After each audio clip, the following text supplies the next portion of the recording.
Elhamdulillah, wassalatu wassalamu ala rasulillah wa ba'd. Allahu azza wa jalla falendrim salavatet e selamat Muhammed Mustafa sallallahu alaihi wasallam dhe dërgoj. Të nderuar, assalamu alaikum wa rahmatullahi wa barakatuh. Para se të ja fillojmë ligjëratës, një lajmërim zyrtar kemi nga Basia Islame se këtë diele në xhamin e Sabeu do t'i mbajmë zgjedhjet për odbor dhe motevirit të xhamisë. Nëse dikush është i interesuar, janë disa kushte që duhet mi plotësu. Prej kushteve është që me qenë 5 vjet antar i xhamisë Sabeu, së paku me antarësi të pagume, së paku 5 vjet. E dyta, mos me qenë i ndjekur penalisht. E treta, mos me qenë aktiv politikisht.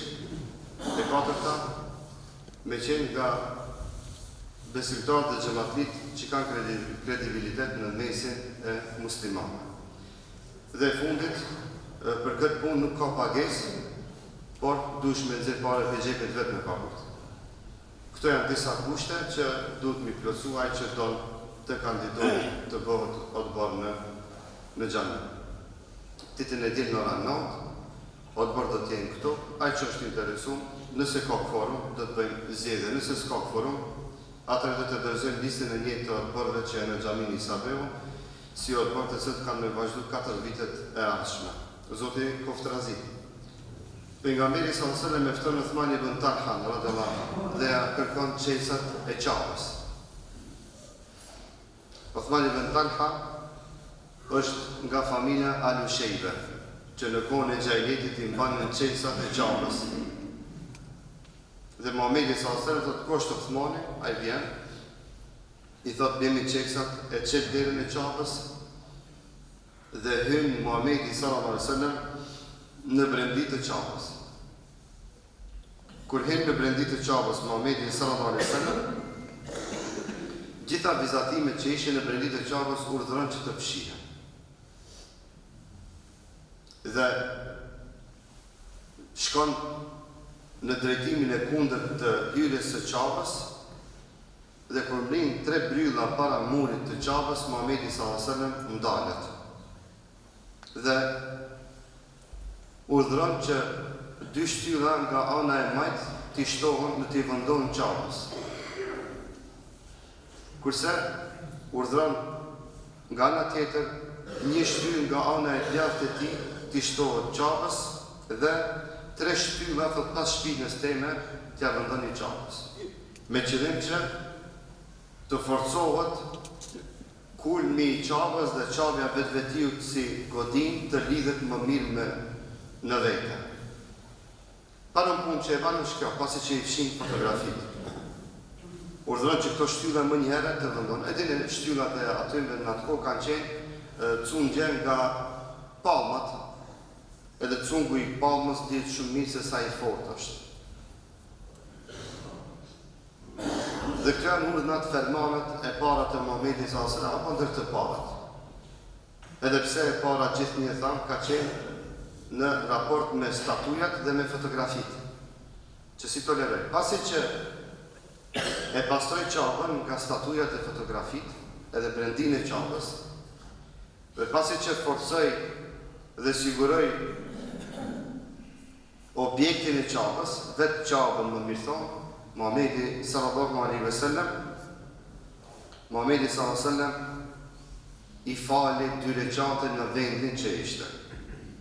Pra 2 rekatet e para të Muhamedit sallallahu alaihi wasallam ishin në drejtimin e kundërt të derës së Qabës. Ato që kanë qenë në Qabë e din ku është dera, Muhamedi sallallahu alaihi wasallam përballë derës në atë drejtim i fali 2 rekate. Që ta bën me dije se brenda Qabës ka të që kthehesh e ke qëllua drejtimin e Qabës. Jashtë të Qabës, jashtë objektet të Qabës, kur je jashtë, dush më këthy në drejtim të Qabës. Pa më parasysh se ka ca dahonje, dhe thot në Qabë, edhe pse sahani i tavafit, ajo pjesë, ajo hapësira, është e monakët, ku do që je, me racion shftyrën të kesh në drejtim të Qabës.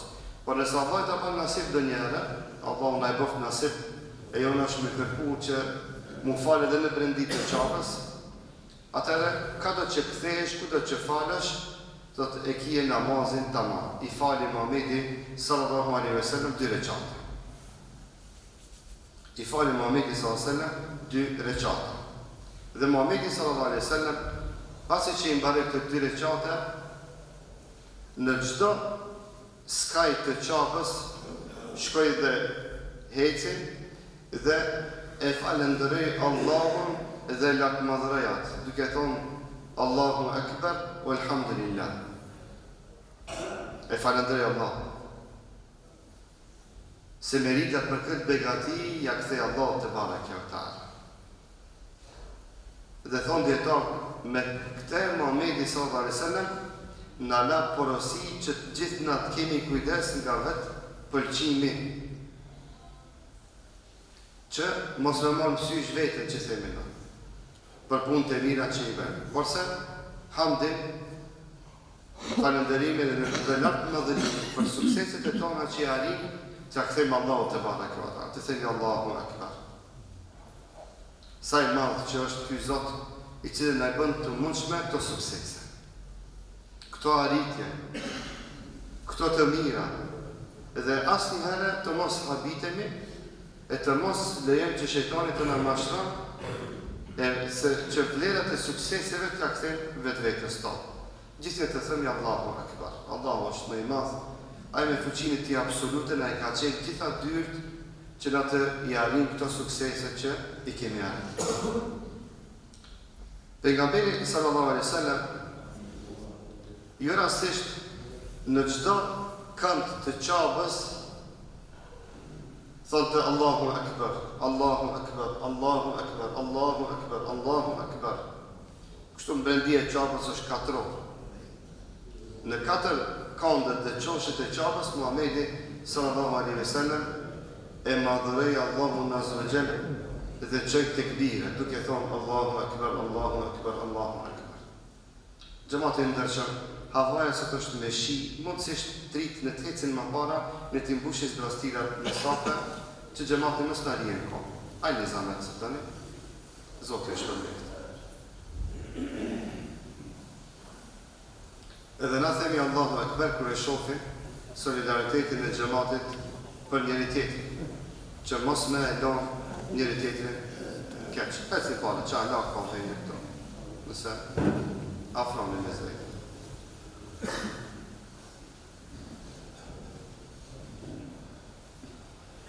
Pejgamberi sallallahu alaihi wasallam pasi që mbaroi me faljen dhe tekbiren brenda qabës dhe me pastrimin e qabës, kurse me vetën brenda qabës e kishte Usamën edhe Bilalin. Usamën radhiyallahu anhu, Usame ibn Zeid dhe Bilalin radhiyallahu anhu. Pejgamberi sallallahu alaihi wasallam kur pathin në qabë, mi falat të 2 recate pa të mbyll 2. Dhe dëshmitar të kësaj ndërthie janë Usame ibn Zeid dhe Bilali radhiyallahu anhu. Kur mbaroi me pastrimin e qabës, kur mbaroi me adhurimin e tij dhe me tekbiret, Muhamedi sallallahu alaihi wasallam i hap dyert e qabës, i kap ato 2 dorëzat e qabës, i hap dyert e qabës dhe kur e shef para vetes, gjithë me kelit ishin radhit në safe e pritnin mesazhin dhe porosinë e Muhamedit sallallahu alaihi wasallam dhe çfarë fermane të tjerë. Çfarë urdhna të tjerë, çfarë porosi të tjerë. Në mesin e këtyre njerëzve kishte edhe muslimanë dhe jo muslimanë. Kishte edhe hasëm të pejgamberit sallallahu alaihi wasallam. Kishte edhe njerëz që në Uhud e kishin vrarë Hamzën radhiyallahu anhu. Do të një përbërje interesante dhe një përbërje që secili e pret mesazhin e vet. Dhe kishte besimtar sahabe që kishin ardhur në Medinë, që ishin fitimtar, ngathnimtar dhe krenar me fitoren e tyre. Dhe pejgamberi sallallahu alaihi wasallam para se me thonë asnjë llaf tjetër, thot La ilaha illa Allahu wahdahu la sharika lah. Subhanallah. Kjo është llafi I parë që thot Muhamedi sallallahu alaihi wasallam pasi që falet dhe çon tekbirën në brendik Qabës para njerëzve. La ilaha illa Allahu wahdahu la sharika lah. Që të njëre me po vakina, me po një hutbe dhe me thonëm La ilaha illa Allahu wahdahu la sharika lah. Dhe në gjëmat për sot ka që kemi dhe thëjana kur gjos të hoqa. Kem sot në gjumon, ama s'ta kur gjom. Pse na duket kjo dhaf, kjo madhnimi Allahut, na duket rutinë dhe si diçka e thjeshtë e vogël. Dhe Muhamedi s.a.s. jo rastisht në disa momente shumë të mëdhaja I ka zgjedh pikërisht të llafe dhe fjalë të mëdhaja që t'i thot. Se në këtë moment historik që më përfundimisht Qabja bie në dorën e imanlive dhe më fillon një epokë historike e re për ummetin Islam që Qabja tjetë në dorën e muslimanëve që musliman deri në ditën e sotme me mujt me shku atje me bota dhaf rahat. Kjo është moment I madh. Dhe çdo moment I madh kërkon fjalë të mëdha. Dhe Muhamedi sallallahu alaihi wasallam fjalën e parë që e tha ishte kjo. Nuk ka zot tjetër që meriton të adhurohet me të drejtë. La sharika lah. Dhe se Allahu nuk ka shok të vetë. Dhe se Allahu nuk I përshkruhet shok dhe rival. Kjo është kajmaki I tauhidit. Kjo është kajmaki I imanit. Me thonë se Allah është I vetmi I cili meriton të adhurohet. Dhe se Allah nuk guxon mi përshkruajt atij shok. Dhe se bashkë me Allahun askënd të guxon me rival. I vetmi është Allahu I cili meriton të adhurohet. Kjo është kajmaki I imanit I tauhidit që Muhamedi sallallahu alaihi wasallam e thot në këtë moment historik ku besimtarët me vite e pritnin këtë moment që të vije mundësia dhe shansa që të e përjetojnë dhe që të e shijojnë. Pastaj thënë Muhamedi sallallahu alaihi wasallam sadaqa wa'dahu. Allahu azza wa jall premtimi I Allahut doli I vërtet.